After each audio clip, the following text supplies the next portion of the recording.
ربنا ظلمنا أنفسنا وإن لم تغفر لنا وترحمنا لنكونن من الخاسرين ربنا لا تزغ قلوبنا بعد إذ هديتنا وهب لنا من لدنك رحمة إنك أنت الوهاب ربنا آتنا في الدنيا حسنة وفي الآخرة حسنة وقنا عذاب النار سبحان ربك رب العزة عما يصفون وسلام على المرسلين والحمد لله رب العالمين.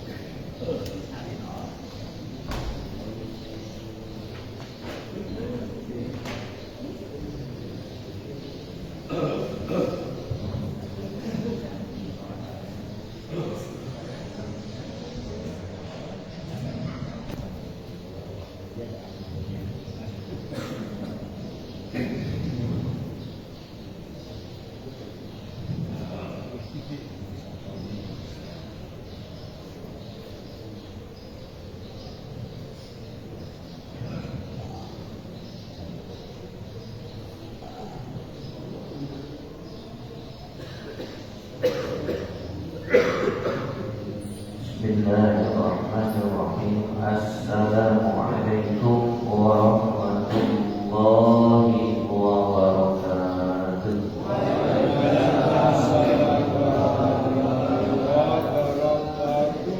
Innal hamdalillah nahmaduhu wa nasta'inuhu wa nastaghfiruh wa na'udzu billahi min shururi anfusina wa min sayyiati a'malina. من يهد الله فلا مضل له ومن يضلل فلا هادي له أشهد أن لا إله إلا الله وحده لا شريك له وأشهد أن سيدنا محمدا عبده ورسوله لا نبي بعده اللهم صل وسلم وبارك على سيدنا محمد وعلى آله وصحبه ومن والاه أما بعد رب اشرح لي صدري ويسر لي أمري واحلل عقدة من لساني يفقهوا قولي. Masyaallah muslimin jamaah Masjid At-Taqwa yang dirahmati Allah Subhanahu wa taala. Puja dan puji syukur marilah senantiasa kita panjatkan kehadirat Allah atas segala limpahan nikmat serta karunia yang diberikan kepada kita. Salawat serta salam semoga tercurah kepada junjungan kita baginda Nabi Muhammad sallallahu alaihi wasallam. Semoga kita selalu istiqomah menjalankan sunnah-sunnahnya sampai akhir hayat kita, dan semoga atas izin Allah kita bisa berjumpa dengan baginda Rasulullah SAW di yaumil akhir. Amin ya rabbal alamin. Dan alhamdulillah salah satu nikmat yang kita rasakan bahwa di Kuta Bumi aman-aman saja, karena di berbagai tempat banyak terjadi kerusuhan. Tapi alhamdulillah berkat doa dari warga Kota Bumi, terutama Kota Bumi 2, dan atas izin Allah tempat kita masih berada dalam keadaan yang kondusif. Semoga selalu seperti itu. Baik, kita akan coba untuk membahas tentang satu gambaran hisab pada hari kiamat dan kisos pada hari kiamat. Apa itu kisos? Ya, kisos itu artinya balasan. Jadi balasan yang setimpal dengan perbuatan yang dilakukan. Makanya kalau di negara yang menerapkan syariat Islam ada itu dikenal hukum kisos. Ya, artinya ketika seorang membunuh kemudian terbukti bersalah, maka balasannya adalah dibunuh juga. Ya. Tetapi apabila terjadi perdamaian itu bisa saja ya dimaafkan dengan membayarkannya. Begitu juga terhadap perbuatan yang lain. Ya, misalkan dia berbuat satu hal, misalkan ya, dibalas dengan hal yang serupa. Baik. Nah, di dalam surat Al-Anbiya jadi dijelaskan bahwa sebelum manusia dimasukkan ke dalam surga atau neraka, terlebih dahulu orang-orang yang berbuat zalim di dunia akan mendapatkan balasan dari orang-orang yang terzalim. Nah, ini ngeri juga ya. Jadi dikatakan di sini sebelum masuk ke surga, tapi orang tersebut akan mendapatkan balasan dari orang-orang yang dizaliminya.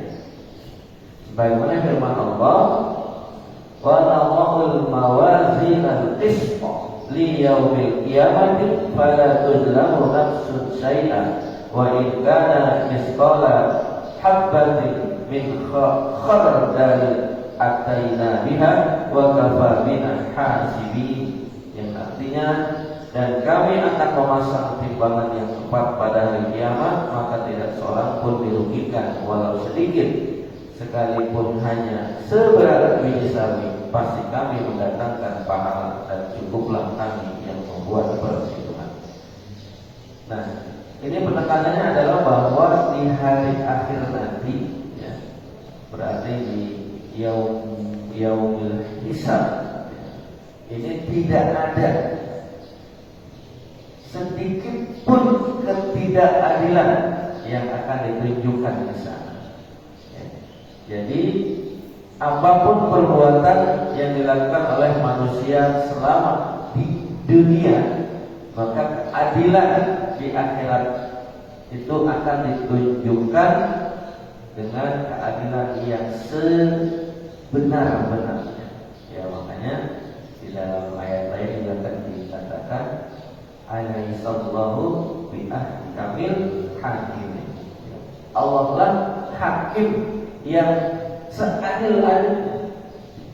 Jadi kalau di dunia ini para hakim itu sebenarnya adalah wakil Tuhan, ya, untuk menegakkan keadilan, tapi tetap tidak ada hakim di dunia yang menerapkan keadilan dengan seadil-adilnya. Ya, karena apa? Karena hakim di dunia adalah manusia, ya, sehingga banyak pertimbangan sana sini. Ya, apalagi kalau fenomena di negeri kita, ya, banyak sekali hakim-hakim yang disuap. Makanya dalam salah satu hadis Nabi dikatakan yang maknanya itu lebih kurang, hampir tidak ada hakim yang masuk surga. Artinya kebanyakan para penegak hukum, para pengadil itu masuk neraka. Ya, karena apa? Karena dia diberikan amanah untuk menegakkan keadilan, tetapi justru berbuat ketidakadilan atau kezaliman. Padahal ada satu prinsip di dalam penegakan keadilan. Seorang hakim itu lebih baik dia salah dikarenakan membebaskan 1000 orang yang bersalah daripada dia memutus bersalah satu orang yang sebenarnya tidak salah. Nah, itu artinya apa? Bahwa di dalam memvonis, hakim di dalam memvonis seseorang bersalah itu harus teliti dan kehati-hatian yang sangat tinggi. Ya, jadi daripada dia memvonis orang bersalah padahal dia tidak bersalah, satu orang itu masih lebih baik dia membebaskan 1000 orang yang dia vonis bebas walaupun sebenarnya dia bersalah. Ya. Di situ artinya bahwa seorang hakim itu harus hati-hati di dalam memvonis. Baik. Di dalam ayat lain Allah Subhanahu wa taala berfirman di dalam surat Al-Ghafir ayat 17, Al-yauma tujza kullu nafsin bima kasabat la zulmal yaum innallaha sari'ul hisab Pada hari ini setiap jiwa diberi balasan sesuai apa yang telah dikerjakannya. Tidak ada yang dirugikan pada hari ini. Sungguh Allah sangat cepat perhitungannya. Abu Hurairah radhiyallahu anhu berkata bahwa Rasulullah sallallahu alaihi wasallam bersabda, "Man kana lahu mazlamatun li akhi min irdihi aw syai'in falyatahallalhu minhu al-yawma qabla an la yakuna dinarun wa la dirhamun in kana lahu 'amalun shalihun akhidha minhu biqadri mazlamatihi wa illa takun lahu hasanatun ukhidha min sayyi'ati sahibihi fa qubila 'alayhi." Yang artinya, siapa yang pernah berbuat aniaya atau zalim terhadap kehormatan saudaranya atau sesuatu apapun, hendaklah ia meminta kehalalan atau meminta maaf pada hari ini di dunia sebelum datang hari yang ketika itu tidak bermanfaat bagi dinar dan dirham. Jika dia tidak lakukan, maka nanti pada hari kiamat bila dia memiliki amal soleh akan diambil darinya sebanyak kezalimannya. Apabila dia tidak memiliki kebaikan lagi, maka keburukan saudaranya yang dizaliminya akan diambil lalu ditimpakan kepadanya.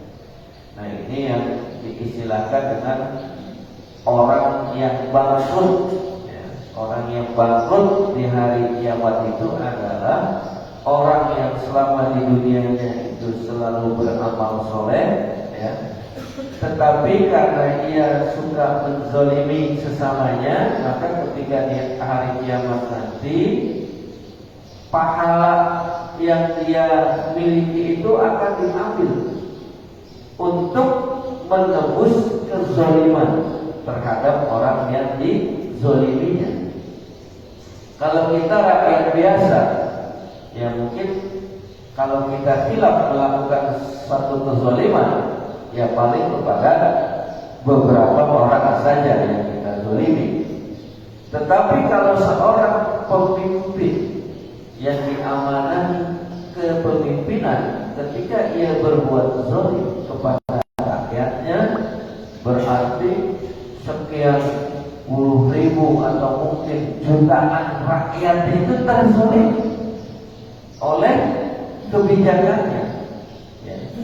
Seumpama seorang pemimpin tersebut berbuat zalim kepada rakyat, maka walaupun katakanlah ia banyak melakukan amal soleh, kemudian rakyat yang dizaliminya tidak terima dan dia belum meminta kehalalan seperti hadis yang dikatakan sebelumnya, maka di hari kiamat nanti rakyat yang merasa dizalimi oleh pemimpin tersebut, maka dia akan datang meminta keadilan. Maka pahala yang dimiliki itu diambil oleh siapa? Oleh rakyat yang dizalimi. Coba bayangin, dia sendirian apakah yakin bisa mencukupi amal solehnya, bisa menutupi ketika diambil oleh ribuan, puluhan ribu, ratusan ribu, bahkan mungkin jutaan rakyatnya yang dia zalimi. Ketika pahalanya habis, yang dilakukan adalah rakyat yang dizaliminya itu akan mentransfer dosanya kepada pemimpin yang zalim tersebut. Dan pada hari itu dikatakan dinar dan dirham tidak berlaku lagi. Artinya walaupun si pemimpin kaya raya di dunia, nggak bisa harta yang dia miliki selama di dunia itu digunakan untuk menyuap malaikat. Malaikat tidak bisa disuap sama. Masya Allah. Dan ini sebenarnya juga peringatan buat kita. Mungkin di video sudah banyak beredar ya. Salah satu tokoh oknum-oknum pejabat itu yang mengumpulkan hartanya sampai ratusan miliar, mungkin puluhan tahun dia mengumpulkan, tetapi ketika Allah berkehendak hanya dalam waktu beberapa saat saja, kekayaannya, rumahnya hancur, koleksi mobil-mobil mewahnya hancur, berkeping-keping, berangkasnya yang berisi dolar dihambur-hamburkan oleh rakyat. Koleksi jam tangannya yang satunya harga 22 miliar. Masya Allah. Jam tangan harganya 22 miliar tak satu. Masih saya bingung. Dan bukan cuma satu dia punya, ganti-ganti kalau pakai. Itu di kerusuhan itu dijarah yang mudah-mudahan itulah ketika Allah berkehendak untuk mengadili hambanya itu baru di dunia ya, terhadap ya kita anggaplah itu karena dia berbuat zalim kepada rakyat ini ya. Dan sudah beberapa oknum tokoh yang mendapatkan peringatan dari Allah Subhanahu wa Ta'ala. Bingung ya. Jam tangan satunya ada yang 9 miliar, ada yang 7 miliar, ada yang 11 miliar koleksinya itu. Padahal fungsinya jam tangan itu apa? Untuk melihat waktu, ya kan? Ketika satu ada jam tangan yang harganya 150.000, waktunya tepat yang menunjukkan tepat. Yang 11 miliar kacau, jangan jauh. Lebih manfaat yang mana? Lebih manfaat yang 150.000. Karena apa? Karena fungsi daripada jam tangan itu adalah untuk kita melihat waktu ya. Jam berapa lewat berapa. Tapi itulah manusia ya. Banyak yang tertipu oleh dunia. Baik. Di dalam hadis lain Rasulullah SAW bersabda dari sahabat Abi Hurairah yang artinya, tahukah kalian siapakah orang yang bangkrut itu? Yang barusan sudah kita singgung. Para sahabat menjawab, menurut kami orang yang bangkrut di antara kami adalah orang yang tidak memiliki uang dan masa kekayaan. Nah ini pemahaman sahabat saja masih materi, ya, masih materi. Tapi kata Rasulullah apa? Rasulullah bersabda, sesungguhnya umatku yang bangkrut adalah orang yang pada hari kiamat datang dengan sholat. Jadi selama dunia sholatnya bagusnya luar biasa. Puasanya rajin, ya artinya tidak meninggalkan puasa wajib, bahkan bisa jadi juga menjalankan puasa sunat. Zakatnya tertib, tetapi ia selalu mencaci maki orang lain, menuduh dan makan harta orang lain. Nah, jadi di sini dikatakan memakan harta orang lain termasuk kategorinya ketika dia mendapatkan harta dengan cara yang tidak halal, misalkan korupsi, berbisnis dengan cara yang tidak halal atau melalui kecurangan, berarti dia memakan harta dengan cara yang tidak halal. Serta membunuh dan menyakiti orang lain. Selain itu pahalanya diambil untuk diberikan kepada setiap orang dari mereka hingga pahalanya habis. Sementara tuntutan mereka banyak yang belum terpenuhi. Selanjutnya sebagian dosa dari setiap orang dari mereka diambil untuk dibebankan kepada orang tersebut hingga akhirnya ia dilempar ke neraka. Kenapa dilempar ke neraka? Kan di sini dikatakan dia sholat, zakat, puasa, kata beramal soleh, tapi ini tadi ia banyak berbuat zalim kepada orang lain sehingga pahalanya habis digunakan untuk mengganti kezalimannya. Ketika habis, dosa orang yang menzaliminya dilimpahkan kepada dia, berarti pahalanya habis, dosanya sisa ditambah dosa dari orang lain, ya masuk neraka. Sampai kapan? Sampai dosanya itu dianggap cukup ya untuk menebusnya selama di neraka. Dan jangan main-main ya, walaupun hanya bercanda itu jangan. Saya mau nyobain neraka nanti lah, ya. Neraka itu panasnya itu kan nggak tahan Pak ya. Dalam riwayat dikatakan neraka yang paling ringan itu diterima oleh Abu Thalib, pamannya Nabi. Tapi seringan-ringannya neraka dikatakan di situ ketika Abu Thalib menginjak bara api neraka yang paling ringan tersebut dari telapak kaki tembus sampai ke ubun-ubun. Itu panasnya neraka yang paling ringan. Dan kalau orang sempat mampir di neraka nanti itu ya paling cepatnya itu katakanlah sehari bisa di neraka. Tapi satu hari di sana setara dengan 1000 tahun. Nah, kita hidup di dunia aja paling 70 tahun misalkan ya. Di sana 1000 tahun sehari setara dengan 1000 tahun di sini. Bagaimana kalau orang yang sempat transit di neraka misalkan 10 tahun? Bahkan dalam beberapa riwayat dikatakan banyak orang yang transit di neraka itu 5000 tahun. 5000 tahun sana, sementara sehari sana itu 1000 tahun dunia. Waduh, udahlah pokoknya. Makanya ketika dalam satu riwayat ada disebutkan orang yang terakhir masuk ke dalam surga, berarti dia paling lama di neraka. Ya. Itu sudah merangkak dengan tubuh yang sudah ya gosong apa segala macam, tapi ketika dikeluarkan dari neraka ya tubuhnya dikembalikan lagi oleh Allah. Itu pernyataan itu begitu. Kalau kita mau menyelaminya, wah itu sebenarnya adalah satu peringatan yang harus kita jadikan pelajaran. Jangan sekali-kali ya kita merasa pengen nyobain lah kayak apa sih di neraka. Baik, sehingga dikatakan hukum di akhirat sangat adil jika tidak ada seorang pun yang terzalimi dan tidak ada satu kezaliman yang dilakukan seorang terhadap orang lain melainkan akan terbalaskan dengan sempurna.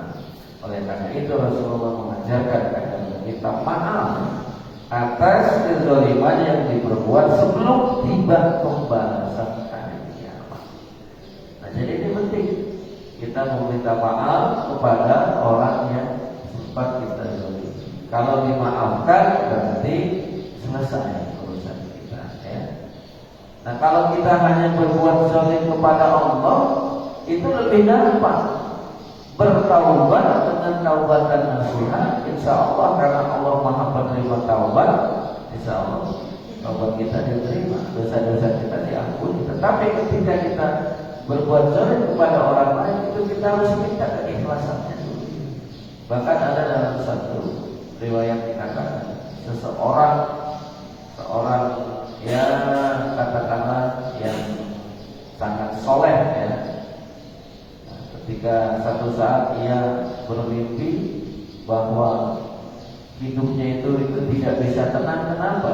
Karena dulu waktu membeli kurma, ya ada kurma pedagang yang jatuh 1 butir, itu diambilnya sama dia, dimasukin ke kantong belanjaan dia.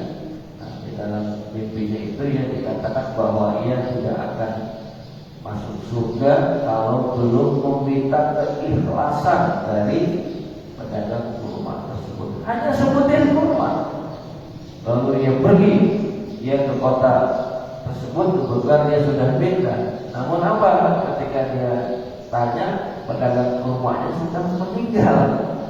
Waduh, berarti dia harus meminta keridhaan kepada para ahli warisnya. Ternyata ahli warisnya anak-anaknya banyak, tersebar di kota-kota lain. Wah, didatangi satu persatu ya, sampai betul-betul ia mendapatkan keikhlasan dari sang ahli waris pedagang kurma yang kurmanya hanya 1 butir. Ya padahal kalau di kita yang namanya kurma udah jatuh mah 1 butir itu biasanya udah dianggap ya udah silakan gitu kan. Bahkan kalau di Mekah itu dan Madinah, kalau kita ke pasar kurma itu kalau hanya nyicipin itu bebas ya sana. Banyak gitu ya. Kalau nyicipin kurma apa di sana itu gratis, silakan gitu. Walaupun dikatakan mau sebanyak apapun silakan, asal nyicipin, jangan bawa pulang ya. Tapi juga harus punya ini juga ya, rasa malu gitu kan. Jangan nyicipin sampai setengah kilo gitu kan. Walaupun nggak apa-apa, tadi itu udah komitmen si pedagang ya. Ya nyicipin itu 1 gitu kan. Kayaknya enak, ya boleh coba. Dia seperti itu pedagang kalau dicicip. Ini yang kurma A, kurma B, kurma C. Tapi dengan harapan kita membelinya. Nah, Faedah atau pelajaran yang bisa kita dapat dari beberapa hadis dan ayat yang tadi disebutkan. Yang pertama, keadilan Allah Subhanahu wa taala yang paling sempurna. Wajibnya menjauhi kezaliman terhadap manusia dan menjaga diri dari perbuatan tersebut. Bahwasanya orang yang terzalimi akan mengambil kebaikan dari orang yang menzaliminya. Jika tidak cukup, maka dosa orang yang terzalimi akan dipindahkan kepada orang yang menzalimi. Bahkan di kajian hadisnya yang kita pelajari, itu orang terzalimi ini hati-hati kita, ya. Dikatakan bahwa doanya orang yang terzalimi itu diijabah oleh Allah. Misalkan kita menzalimi seseorang, ketika ia berdoa kepada Allah mohon keadilan, ya Allah balaslah perbuatan si fulan yang menzalimi itu di dunia, ya. Itu bisa saja, ya.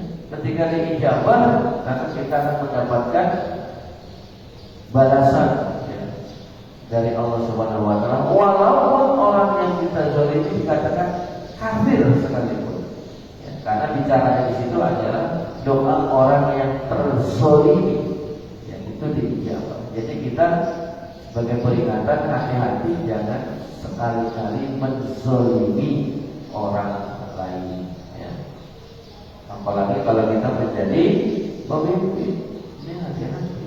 Membuat satu kebijakan, ketika kebijakan itu dianggap memberatkan warga, ya, menyusahkan rakyat, sudah susah, sudah miskin, dibebani lagi dengan, ya, katakanlah harus bayar pajak yang di luar di batas kemampuannya, itu kan berarti zalimi. Nah, padahal pajak itu digunakan untuk apa? Untuk membiayai penyelenggaraan negara yang salah satunya adalah untuk menggaji aparat. Sementara aparat negara yang gajinya ratusan juta dibebaskan dari pajak. Ini kan, ya kalau menurut saya, ya, sudah sebuah satu kezaliman, ya. Orang yang miskin dipaksa membayar pajak, orang yang kaya raya dibebaskan. Coba pikir, ya. Baik, ya.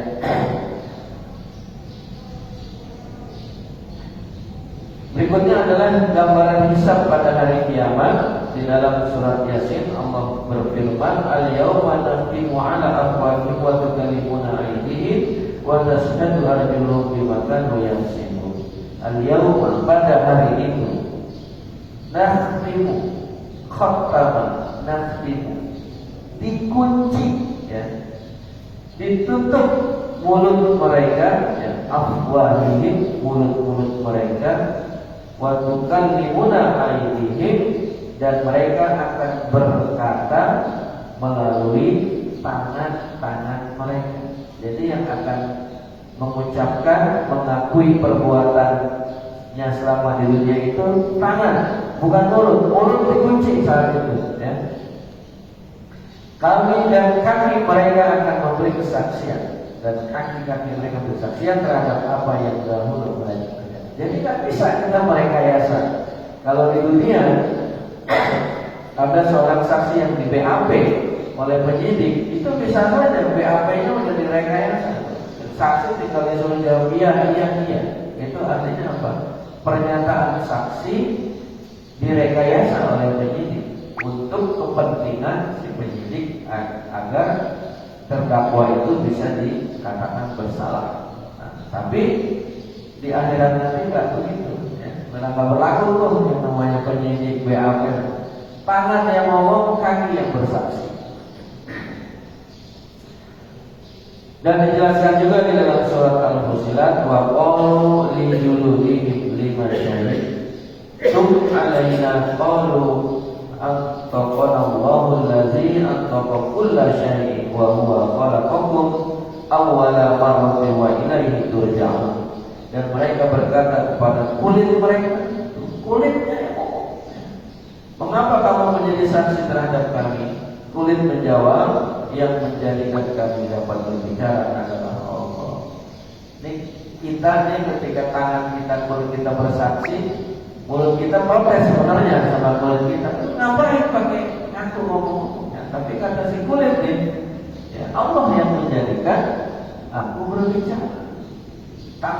demikian, yang juga menjadikan segala sesuatu dapat berbicara, dan dialah yang menciptakan kamu yang pertama kali dan hanya kepadanya kami dikembalikan. Nah, seperti itulah. Jadi jangan bayangkan para lawyer, pengacara yang di dunia itu jago ya berkilah, jago membolak-balikan fakta sehingga orang yang tidak bersalah jadi salah, orang yang salah jadi tidak bersalah, tapi di dunia tidak bersalah. Dan kalau ada pengacara yang seperti ini di dunia ini bahaya ya. Kan sebenarnya tugas pengacara itu mendampingi orang yang bersalah dalam rangka menjaga hak-haknya, walaupun dia sudah dinyatakan bersalah ya, tetapi dia punya hak, jangan sampai hak-haknya itu tidak dia dapat. Tetapi ketika seorang pengacara sudah jelas-jelas dengan keyakinan dan bukti yang ada bahwa kliennya itu memang bersalah, lalu dia cari-cari ya, diputar balikan ya, sehingga yang sebenarnya bersalah menjadi tidak bersalah, dan sebaliknya terdakwa yang lain yang tidak bersalah menjadi salah. Nah ini ya membahayakan ya, sangat berbahaya bagi dia. Kemudahan bisa bagi orang mukmin. Nah ini kita patut bersyukur karena sebagai seorang mukmin ini Allah memberikan kemudahan sebagaimana firman-Nya, ya ayyuhal insanu innaka kadihun ila rabbika kadhan famulaqi fa amma man utiya kitabahu bi yamini fa sawfa yuhasabu hisaban yasira. Bunyinya, wahai manusia, sesungguhnya kamu telah bekerja keras menuju Rabbmu, maka kamu akan menemuinya. Maka adapun orang yang catatannya diberikan dari sebelah kanan, maka ia akan diperiksa dengan pemeriksaan yang mudah. Nah, jadi bagi orang mukmin yang ketika hasil hisabnya mendapatkan catatan amalan sebelah kanan, yaitu tanda-tanda bahwa dia akan mudah dihisabnya, dan insya Allah timbangan amal kebaikannya akan lebih berat dibanding dosa-dosanya, maka kemungkinan besar akan masuk ke dalam surga. Satu lagi saya bacakan terjemahan dari hadis. Sesungguhnya Allah ketika orang beriman didekatkan lalu bagian sisi badannya diletakkan kemudian ditutup, Allah berfirman, apakah kamu mengenal dosamu yang begini dan begini? Apakah kamu mengenal dosamu yang begini? Orang beriman itu berkata, ya Rabb, hingga ketika sudah diakui dosa-dosanya dan dia melihat bahwa dirinya akan celaka, Allah berfirman, aku telah merahasiakannya bagimu di dunia dan aku mengampuninya buatmu hari ini. Maka orang beriman itu diberikan kitab catatan kebaikannya. Adapun orang kafir, orang munafik, Allah memanggil mereka di hadapan para makhluk. Kemudian Allah berfirman, Allah, orang-orang inilah yang telah berbohong terhadap Rabb mereka. Ingatlah laknat yang ditimpakan kepada orang-orang. Nah ini juga luar biasa kemurahan Allah. Jadi ada atau banyak manusia yang berbuat dosa di dunia itu dia tidak menyadarinya, dan bahkan dia tidak tahu Allah sudah mengampuninya. Ini luar biasa. Makanya kan ada doa yang kita memohon diampuni dari dosa-dosa kita, baik yang kita sengaja ataupun tidak disengaja. Tidak disengaja mungkin kita hilang, kita tidak tahu ya. Padahal kalau dikumpulin itu banyak, kata Allah, dan dia tidak tahu dosa-dosanya itu ternyata sudah diampuni oleh Allah Subhanahu wa taala. Nah, demikian pemurah ya, bahkan dalam hadis kan dikatakan rahmat Allah itu jauh lebih besar dibanding murkanya. Artinya kalau anak-anak itu membawa dosa sebesar langit dan bumi, ketika ia menghadap memohon ampunan kepada Allah, itu insya Allah akan dimaafkan. Padahal dosanya itu begitu besar. Itu menunjukkan bahwa rahmat dan ampunan Allah jauh lebih besar ketimbang murkanya. Ya. Baik, faedahnya, anggota tubuh orang yang kafir akan bersaksi di hari kiamat atas apa yang mereka kerjakan. Kemudahan bisa bagi orang-orang mukmin, dan Allah menutupi kejelekan orang-orang mukmin, dan ampunan Allah bagi mereka. Sebaliknya Allah akan membukakan kejelekan orang-orang kafir dan orang-orang yang munafik. Bahkan di dunia ini pun, kenapa kita masih, ya katakanlah masih memiliki kehormatan di dunia? Karena apa? Karena Allah masih menutup aib kita. Coba kalau Allah buka aib kita di dunia, maka nanti kita malu kepada orang-orang lain. Wallahu a'lam bishawab. Ya, mudah-mudahan ini menjadi peringatan bagi kita, ya, bahwa kisos itu pasti berlaku, ya, dan gambaran hisab pada hari kiamat, insya Allah bagi kita orang-orang yang beriman akan mendapatkan kemudahan dari Allah kita pada hisab di yaumil akhir. Dan kita tutup dengan doa kafaratul majlis. Subhanakallahumma wa bihamdika asyhadu an la ilaha illa anta astaghfiruka wa atubu ilaik. Billahi taufiq wal hidayah. Wassalamualaikum warahmatullahi wabarakatuh. Sallallahu rabbuna ala nuril mubin Ahmad al-Mustafa sayyidil mursalin wa ala